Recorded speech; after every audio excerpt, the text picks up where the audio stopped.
हज़रत फरीदुद्दीन मसूद गंज शुक्र को अक़ीदत से बाबा फरीद महज फरीदुद्दीन गंज शुक्र के नाम से जाना जाता है।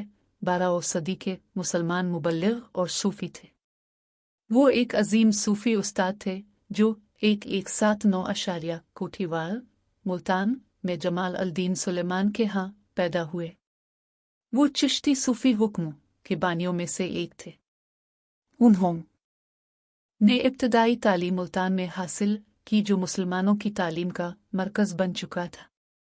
यहीं पर उनकी मुलाकात अपने उस्ताद कुतुब अल-दीन बख्तियार काकी रहमतुल्लाह से हुई, जो एक मशहूर सूफ़ी बुज़ुर्ग थे। जब उनकी तालीम ख़त्म हुई तो वो दिल्ली चले गए, जहाँ उन्होंने अपने उस्ताद कुतुब अल-दीन बख्तियार काकी आरडी से इस्लामी तालीम हासिल की। जब 1235 अशारिया में कुतुब अल-दीन बख्तियार काकी का इंतकाल हुआ तो फरीद उनका रूहानी जानिशीन बना और वो अजोधन मौजूदा पाकपतन में आबाद हो गया। अजोधन जाते हुए फरीद कोट से गुजरते हुए निज़ाम अल-दीन औलिया ऐन से मुलाकात हुई, जो आगे चलकर उनके शागिर्द हुए और बाद में उनके जानिशीन सूफ़ी खलीफा हुई। ज़र्त बाबा फरीद ऐन की 3 बीवियां और 8 बच्चे, 5 बेटे और 3 बेटियां थीं। उनकी बीवियों में से एक हिज़बारा सुल्तान नासिर अल-दीन महमूद की बेटी थी। अजीम अरब सैय्याह इब्न बतूता एक बार इस सूफ़ी बुज़ुर्ग के पास गया।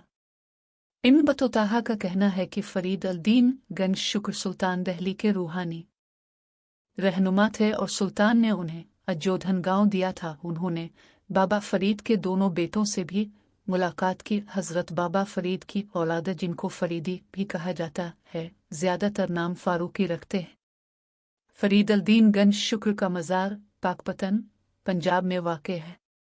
पंजाबी अदब में फरीद की सब से अहम शराकत उनकी अदबी मकासद के लिए ज़बान की तरक्की थी। अगरचे पहले के शायरों ने कदीम पंजाबी में लिखा था, लेकिन फरीद से पहले पंजाबी अदब में रिवायती और गुमनाम गीतों के अलावा बहुत कम था। पंजाबी को शायरी की ज़बान के तौर पर इस्तेमाल करते हुए फरीद ने एक मकामी पंजाबी अदब की बुनियाद रखी, जो बाद में तैयार किया जाएगा।